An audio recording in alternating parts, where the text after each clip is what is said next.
میر رضا قتل کیس کی نئی تفتیشی ٹیم کا والدین کے ہمراہ جائے وقوع کا دورہ۔ پچھلی تفتیش میں خامیاں بھی سامنے آئی ہیں۔ اس حوالے سے تفصیل جانیں گے، کاشف مشتاق ہمارے ساتھ موجود ہیں۔ کاشف، تفصیل۔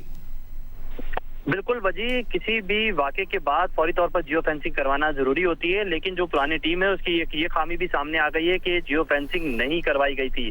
اب جو جیو فینسنگ کے لیے ٹیم یہاں پہنچی ہے اس کی جانب سے مختلف شواہد اکٹھے کر لیے گئے ہیں، جبکہ جیو فینسنگ کی جا رہی ہے اور اس کے حوالے سے بھی بہت ساری چیزیں سامنے آ رہی ہیں۔ نہ صرف جیو فینسنگ کا اس میں مسئلہ سامنے آ رہا ہے، بلکہ یہ بھی سامنے آ رہا ہے کہ جو میر رضا ہیں ان کی جو سی ڈی آر ہے اس کی تفصیلات بھی جو ہے وہ کیس میں شامل نہیں کی گئی، اور اس کی سی ڈی آر کے حوالے سے بھی ڈیٹیل اکٹھی نہیں کی گئی۔ سی ڈی آر جو ہوتی ہے وہ کال ڈیٹا ریکارڈ ہوتا ہے، وہ بھی بہت زیادہ امپورٹنٹ ہوتا ہے، اور اس میں یہ پتہ چل جاتا ہے کہ میر رضا نے آخری مومنٹ پہ کن لوگوں سے بات کی یا اس کے پاس کن لوگوں کی کالز موصول ہوئی تھی۔ یہ بھی ایک پرابلم ہے، جبکہ اب یہ بھی بتایا جا رہا ہے کہ جو نئی تفتیشی ٹیم ہے اس نے این سی سی آئی اے سے رابطہ کیا ہے، اور این سی سی آئی اے سے رابطہ کرنے کا مقصد یہ ہے کہ ایک لیٹر ان کو دیا جائے گا جس میں یہ ان سے پوچھا جائے گا کہ آیا میر رضا نے کسی کے حوالے سے، سوشل میڈیا کے حوالے سے کسی کو کوئی درخواست دی تھی این سی سی آئی اے کو، یا پھر اس کے خلاف کسی نے کوئی درخواست دی تھی جو اس نے لاسٹ ٹائم اپنے تمام تر سوشل میڈیا کے اکاؤنٹس ڈیلیٹ کیے تھے، تو اس حوالے سے تفصیلات فراہم کی جائیں۔ ٹھیک ہے، اچھا کاشف، آج کس نے جائے وقوع کا دورہ کیا؟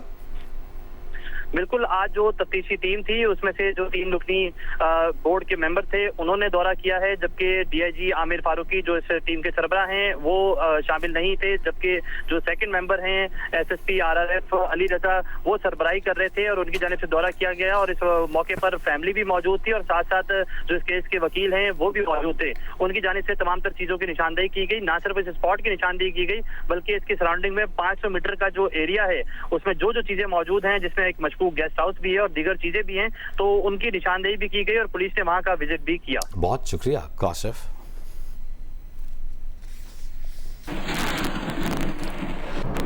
ملک بھر میں گڈز ٹرانسپورٹرز کی ہڑتال چوتھے روز بھی جاری ہے۔ گڈز ٹرانسپورٹر کے اسلام آباد میں مذاکرات بھی ہونے جا رہے ہیں۔ یاد رہے کہ 3 راؤنڈز ناکام ہو چکے، چوتھا راؤنڈ ہے یہ۔ اشرف ملخم ہمارے ساتھ موجود ہیں، نمائندہ خصوصی جیو نیوز۔ اشرف جی بالکل، مذاکرات کا دوسرا روز ہے۔ کل بھی مذاکرات ہوئے تھے لیکن کسی نتیجے پر نہیں پہنچ سکے تھے۔ اس کے آخر کو یہی طے ہوا تھا کہ جو مواصلات کے وفاقی وزیر علیم خان وہ 4 متعلقہ منسٹریز ہیں، جس میں خاص طور پر وزارت خزانہ، وزارت پیٹرولیم اور بحری امور اور ایف پی آر، ان سے بات چیت کر کے آج دوبارہ مذاکرات کا سلسلہ انہوں نے شروع کیا، ابھی تک جاری ہیں، لیکن ابھی تک اس پہ کوئی پیش رفت نہیں ہے۔ ابھی جو 4 مطالبات تھے ان کا اپنے قائم ہے، جو گڈز ٹرانسپورٹر اونر ایسوسی ایشن ہے، ان کا کہنا تھا نمبر 1 ان پر ود ہولڈنگ ٹیکس 2% کی شرح سے عائد ہے، اس کو کم کیا جائے۔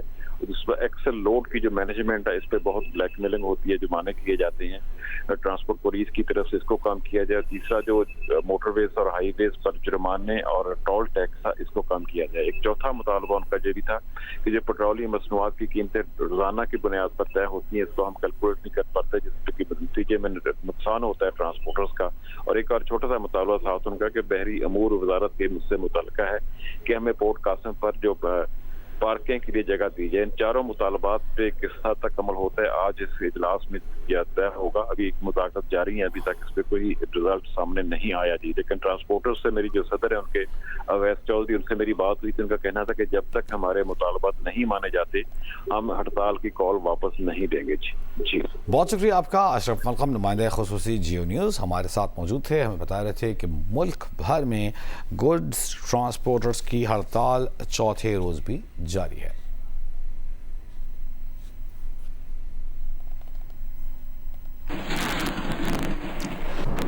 ایک اور اہم خبر، صدر مملکت آصف علی زرداری نے ہائی کورٹس میں ایڈیشنل ججز کی تقرری کی منظوری دے دی۔ بعض ایڈیشنل ججز کی توثیق کی منظوری بھی دی گئی۔ وزارت قانون سے جاری نوٹیفیکیشن کے مطابق اسلام آباد ہائی کورٹ اور بلوچستان ہائی کورٹ کے 3 ایڈیشنل ججوں، جبکہ لاہور ہائی کورٹ کے 10 ایڈیشنل ججوں کی تقرری کی منظوری دی گئی۔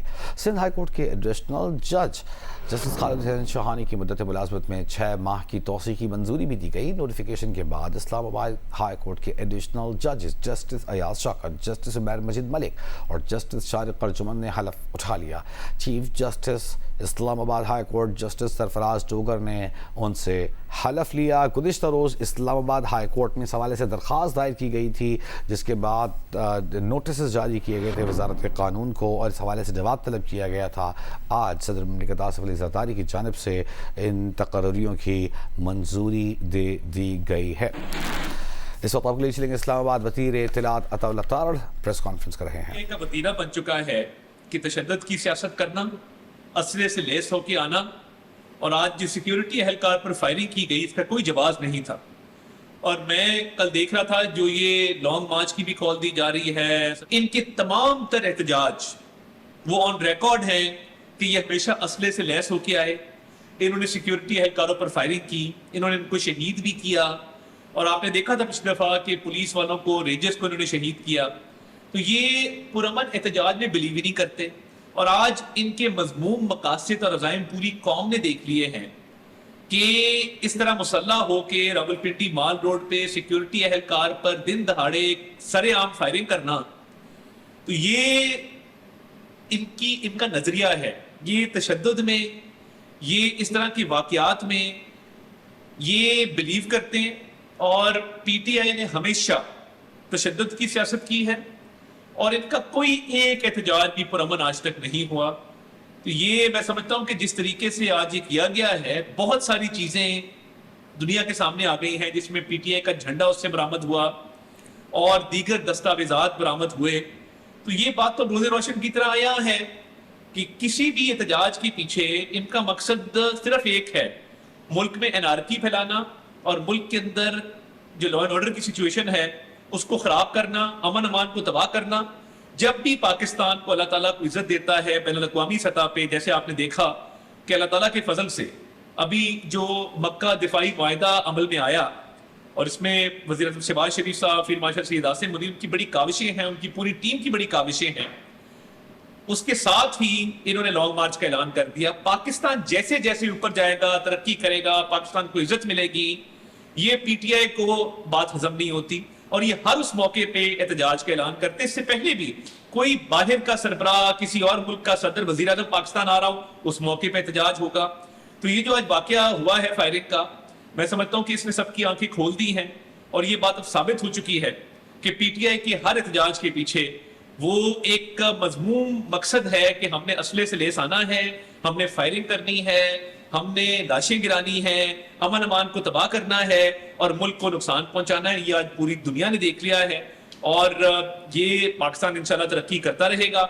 اور وزیر اطلاعات عطا اللہ تارڑ اسلام آباد میں اہم ویڈیو پیغام دے رہے تھے.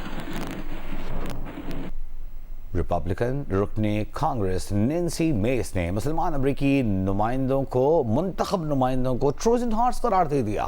امریکی میڈیا کے ساتھ گفتگو میں اینکر نے انہیں امریکی آئین کی پہلی ترمیم کے تحت حاصل مذہبی آزادی اور حقوق یاد کرا دیے, جس پر نینسی نے دعویٰ کیا کہ مسلمان سفید فام امریکیوں کو بے دخل کرنے کی کوشش کر رہے ہیں. امریکہ کو مسلمان ممالک سے آنے والے تمام تارکین وطن پر پابندی عائد کر دینی چاہیے. گزشتہ ہفتے مشیگن سے سینٹ کے امیدوار عبدالرحمان السید کے ڈیموکریٹک پرائمری جیتنے کے بعد نینسی میس نے کہا تھا کہ امریکہ میں عوامی عہدہ رکھنے والا ہر مسلمان ایک ٹروجن ہارس ہے اور امریکی قومی سلامتی کے لیے خطرہ ہے.